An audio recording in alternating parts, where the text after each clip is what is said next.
இது மகிமை நேரம். ஆண்டவராகிய இயேசு கிறிஸ்துவின் ஈடு இணையற்ற நாமத்தில் மகிமை டிவி நேயர்களை இந்த மகிமை நேர நிகழ்ச்சிக்கு அன்புடன் வாழ்த்தி வரவேற்கிறேன். இந்த மாதத்தில் மறவாதே அப்படின்னு சொல்லி நம்ம தியானிக்க போகிறோம்.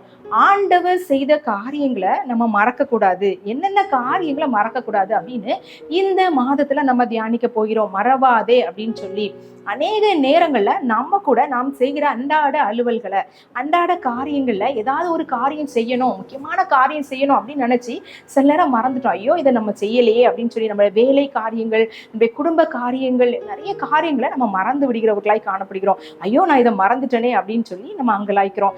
அதே போல நாம் மற்றவர்களுக்கு செய்த உதவிகள், அவங்க நம்மளை மறந்துட்டாங்க, நான் இவங்க கஷ்ட காலத்துல நான் அவங்களுக்கு உதவி செய்தேன் ஆனா அவங்களுக்கு நன்றி இல்லை அப்படின்னு சொல்லி நம்ம புலம்புகிறவர்களாக கூட நம்ம காணப்படுகிறோம். ஆனா ஆண்டவர் நம்மை ஒவ்வொரு நாளும் ஜீவன் சுகம் பலன் தந்து வழி நடத்துகிறார். அப்படியே சுவாசத்தை நம்மளுக்கு கொடுத்துருக்கிறாரு. ஒவ்வொரு நாளும் நம்மளை பாதுகாக்கிறாரு. ஆனா இந்த நாள்ல நாம் என்ன செய்யறோம், அதை குறித்து நம்ம அக்கறையற்றவர்களாக, மறந்து விட்டவர்களாக நம்ம காணப்படுகிறோம். ஒவ்வொரு காரியங்களை குறித்து எந்தெந்த காரியங்களை மறக்க கூடாது அப்படின்னு சொல்லி மறவாதே அப்படின்னு சொல்லி நம்ம தியானிக்க போகிறோம். இந்த நாள்ல தேவன் செய்த நன்மைகளை மறவாதே அப்படின்னு சொல்லி நம்ம தியானிக்க போகிறோம். சங்கீதம் 103:2 இப்படி சொல்கிறது, என் ஆத்துமாவே கர்த்தரை ஸ்தோத்திரி, அவர் செய்த சகல உபகாரங்களையும் மறவாதே. அவர் செய்த சகல உபகாரங்களையும் மறவாதே. ஆண்டவர் நமக்கு பாராட்டின எல்லா நன்மைகளையும் நம்ம மறந்து போகவே கூடாது, ஒரு நாளும் மறந்து போக கூடாது. அதிசயமாய் அவர் நம்மை நடத்தியிருக்கிறார், அற்புதமாய் நம்மை வழி நடத்துகிறார், நம்முடைய தேவைகளை எல்லாம் சந்திக்கிறார். இந்த தாவீதுடைய சூழ்நிலை பார்த்தோம் அப்படின்னா, அவர் நல்ல சந்தோஷமாக எந்த விதமான பிரச்சனை இல்லாமல் அமைதியான சூழ்நிலையில் அவர் இந்த வார்த்தையை சொல்லல. அவருக்கு நிறைய போராட்டங்கள், நிறைய பிரச்சனைகள், எதிர்ப்புகள், துர்ச்சன பிரவாகங்கள், மரண போராட்டங்கள், இப்படி நிறைய காரியங்களுடைய வாழ்க்கையில நடந்தது. ஆனா அவர் தன்னுடைய ஆத்துமாவை நோக்கி சொல்கிறார், அவர் செய்த சகல உபகாரங்களையும் மறவாதே அப்படின்னு சொல்லி சொல்கிறாரு. அந்த 103ஆம் சங்கீதத்துல நம்ம பின்பதாக நம்ம வாசித்தோம் அப்படின்னா, அவர் அக்கிரமங்களை மன்னித்தார், நோய்களை குணமாக்கினார், கிருபையினால முடிசூட்டினார், நம்முடைய பாவங்களை மன்னித்தார் அப்படின்னு சொல்லி அவர் நம்முடைய வாழ்க்கையில என்னென்னலாம் நம்ம ஃபேஸ் பண்றோம் அப்படின்ற காரியங்களுக்கு அவர் இதெல்லாம் நமக்கு செய்திருக்கிறார் அப்படின்னு சொல்லி அந்த காரியங்களுக்காக அவர் நன்றி சொல்லுகிறார். நம்முடைய பாவங்களை மன்னிச்சிருக்காரு. தகப்பன் தன் பிள்ளைகளுக்கு இறங்குறது போல அவர் இறங்குகிறார் அப்படின்னு சொல்லி, நம்ம பிள்ளைகளுக்கு ஒரு கஷ்டம்னா நம்ம எவ்வளவு ஓடி போய் உதவி பண்ணுவோம், அதே மாதிரி ஆண்டவர் நம்முடைய கஷ்ட நேரங்களை செய்வார் அப்படின்னு சொல்லி ஒவ்வொரு காரியத்தை நம்முடைய வாழ்க்கையில நடைபெறுகிற எல்லா காரியங்களையும் அவர் பட்டியலிடுகிறார். அப்போ ஆண்டவர் நம்மை என்ன செய்திருக்கிறார் அப்படின்னு சொல்லி நம்ம நினைவு கூறணும். நம்ம கஷ்டமான சூழ்நிலையில நமக்கு என்ன உதவி செய்தார், என்ன நன்மையான காரியங்களை செய்தார் அப்படின்னு சொல்லி நம்ம நன்றி சொல்லணும். நன்மைகளை நம்ம மறக்க கூடாது. இந்த மறந்தவர்கள் யாரு அப்படின்னு நம்ம பார்த்தோம் அப்படின்னா, இஸ்ரவேல் ஜனங்கள் எகிப்துல அடிமைப்பட்டிருக்காங்க. அடிமைப்பட்டிருந்த ஜனங்களை அவங்க ஆண்டவர் மீட்டு கானான் தேசத்துக்கு அவங்களுக்கு கொண்டு போறாரு. அங்க அவங்க போய் உட்கார்ந்த உடனே அவங்களுக்கு எல்லா காரியங்களும் அவங்களுக்கு அனுகூலமான உடனே அவங்க கர்த்தரை மறந்தார்கள் அப்படின்னு சொல்லி நம்ம பார்க்கிறோம். உபாகமம் 8ஆம் அதிகாரத்துல ஆண்டவர் தெளிவா சொல்லுகிறாரு, நீ பூசித்து திருப்தியாகி நல்ல வீடுகள்ல இருக்கும்போது, நீ நல்லா சம்பாதிச்சிருக்கும் போது உன் இருதயம் மேட்டிமையாக கூடாது.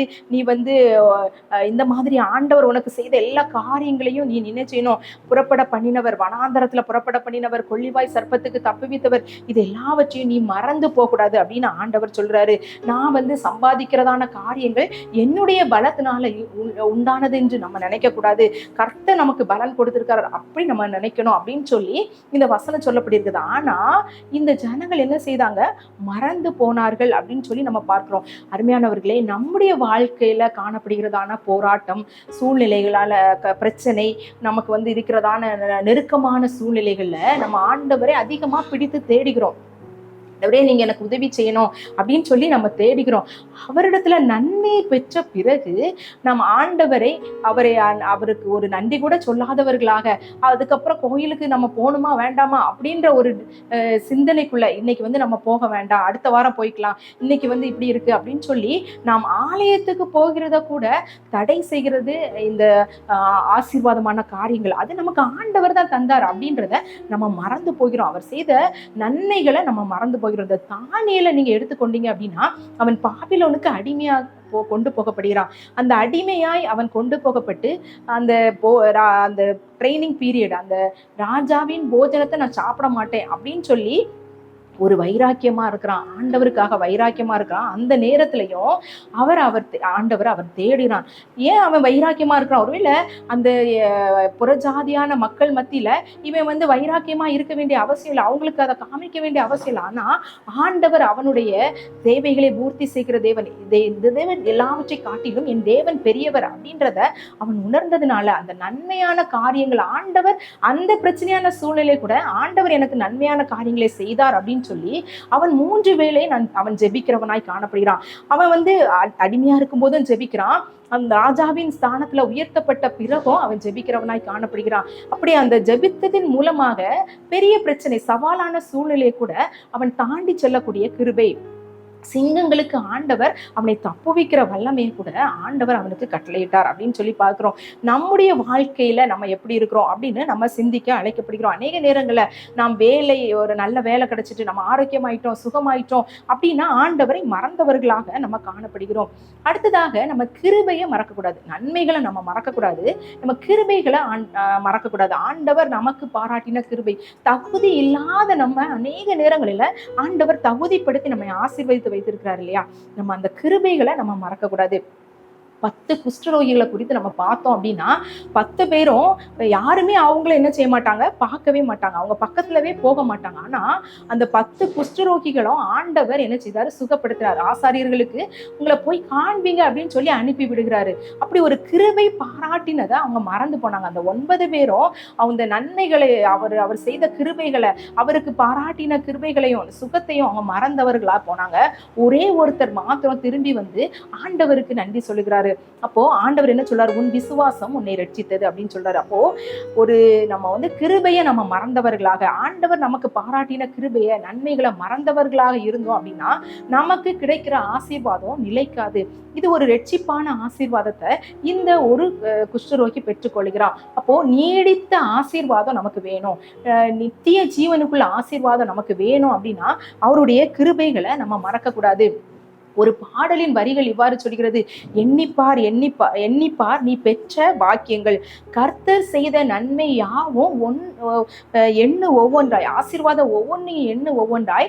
அப்போ கர்த்தர் செய்த யாவும் வியப்பை தரும். அப்போ ஒவ்வொரு நாளும் ஆண்டவர் நமக்கு செய்த காரியங்களை பின்னாடி நம்ம நோக்கி பார்த்து, சின்ன வயசுல இருந்து இந்த நாள் வரையிலும் நம்முடைய கஷ்டமான சூழ்நிலைகளை, போராட்டமான சூழ்நிலைகளை ஆண்டவர் நமக்கு பாராட்டின ஆசீர்வாதங்களை ஒவ்வொன்றா நம்ம எண்ணி பார்த்தோம் அப்படின்னா நமக்கு வருகிற பிரச்சனைகள் நம்ம ஒரு பெரிய காரியமா நம்ம எடுத்துக்கொள்ள மாட்டோம். அதை தாண்டி செல்லக்கூடிய வல்லமையை, அந்த நன்மையான காரியங்களை, ஆண்டவர் பெற்ற நன்மையான காரியங்களை நம்ம மறக்காம நினைக்கும் போது அது நம்மை உற்சாகப்படுத்தும், இன்னும் அதிகமாய் ஆண்டவருக்குள்ளாக செல்ல வழி நடத்தும். ஹெலன் ரோஸ்வர் அப்படின்னு சொல்லி ஒரு அமெரிக்க தேசத்துல உள்ள ஒரு மிஷினரி ஆப்பிரிக்க தேசத்துக்கு போனாங்க. அவங்க என்ன வேலை செஞ்சாங்க அப்படின்னா, ஒரு மருத்துவத்துல அவங்க மிஷினரியா இருந்தாங்க, மருத்துவமனையில. அது ஒரு குழந்தை மருத்துவமனையாய் காணப்பட்டது. ஒரு நாள் திடீர்னு என்ன ஆச்சு அப்படின்னா, தீப்பிடிச்சு அந்த மருத்துவமனை எல்லாமே என்னச்சுது, தீயில இரையாக்கப்பட்டது. அந்த மருத்துவமனை இல்லாம போயிட்டு. ஆனா அந்த நேரத்துல அவங்க ஒரு காரியத்தை சொல்றாங்க, நான் இழந்ததை நினைக்கவில்லை, தேவன் எனக்கு செய்த நன்மைகளை நான் நினைக்கிறேன். அந்த கடினமான சூழ்நிலை, அவங்களுக்கு இனி என்ன செய்வோம் அப்படின்ற ஒரு இக்கட்டான சூழ்நிலை கூட அவங்க என்ன சொல்றாங்க, நான் இந்த இழந்து போன காரியத்தை குறித்து நான் நினைக்கல, ஆண்டவர் எனக்கு பாராட்டின நன்மைகளை நான் நினைக்கிறேன் அப்படின்னு சொல்லி ஆண்டவருக்கு அந்த சூழ்நிலையில நன்றி சொல்றாங்க. அந்த சூழ்நிலை என்ன நடந்துச்சு அப்படின்னா, ஒரு சிறுமி அந்த தீயிலிருந்து காப்பாற்றப்பட்டாள். அந்த சிறுமி இந்த பின்னால என்னன்னா மருத்துவரானாள், டாக்டராகி அதே கிராமத்துல ஒரு மருத்துவமனையை கட்டி ஆண்டவருக்காய் மருத்துவ பணியை செய்தாள். அப்போ அவங்க அந்த அழிவான காரியத்துல கூட ஆண்டவருடைய நன்மைகளை நினைத்ததுனால அந்த அழிவு ஆசீர்வாதமானதாய் மாற்றப்பட்டது. அப்போ நன்றி சொல்லுகிற இருதயம் நமக்கு இருந்துச்சு அப்படின்னா, நம்முடைய அழிவுக்குரிய காரியங்கள், நமக்கு அழிவான காரியங்கள், நம்மளுக்கு இது அழிவு, என்னை நாசப்படுத்திடும் அப்படின்னு நினைக்கிற காரியங்கள்ல கூட ஆண்டவர் அதை ஆசீர்வாதமாய் மாற்றித்தர வல்லமை உள்ளவரா இருக்கிறாரு. இந்த நாள்ல ஆண்டவர் அப்படிப்பட்ட கிருபைகளை நமக்கு தரணும் அப்படின்னு நம்ம ஜெபிக்கலாம். எங்களை அதிகமாய் நேசிக்கிற எங்கள் அன்பின் கர்த்தாவே, இந்த நாளுக்காக உமக்கு நன்றி செலுத்துறோம். இந்த நாளில் ஆண்டவரே மறவாதே, தேவன் செய்த நன்மைகளை மறவாதே அப்படின்னு சொல்லி நாங்கள் தியானித்தோம். அநேக நேரத்தில் நாங்கள் மறந்து போனவர்களாய் காணப்படுகிறோம். ஆண்டவரே அந்த மறந்து போன சூழ்நிலைகள் எல்லாம் எங்களை மன்னிங்க.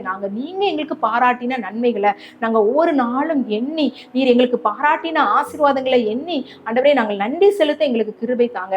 அந்த ஆசீர்வாதத்தை ஆண்டவரே நாங்கள் மறந்து போகாதபடியும், இனிமேல் உள்ள ஆசீர்வாதத்தை சுதந்திரிக்கிறதற்கு ஆண்டவரே நீர் எங்களுக்கு அதை ஒரு உற்சாகப்படுத்துகிறதற்காகவும் அந்த நன்றியுள்ள இருதயத்தை எங்களுக்கு தாங்க. நாங்கள் மறக்காதபடி உண்மை மகிமைப்படுத்தவும், உண்மை ஆண்டவரே நன்றி உள்ளவர்களாக உண்மை துதிக்க, உண்மை ஸ்தோத்தரிக்க எங்களுக்கு உதவி செய்யுங்க. எங்களை தாழ்த்துகிறோம். நீர் பெருக நாங்கள் சிறுக. இயேசுவின் மூலம் ஜெபம் கேளும் நல்ல பிதாவே, ஆமேன்.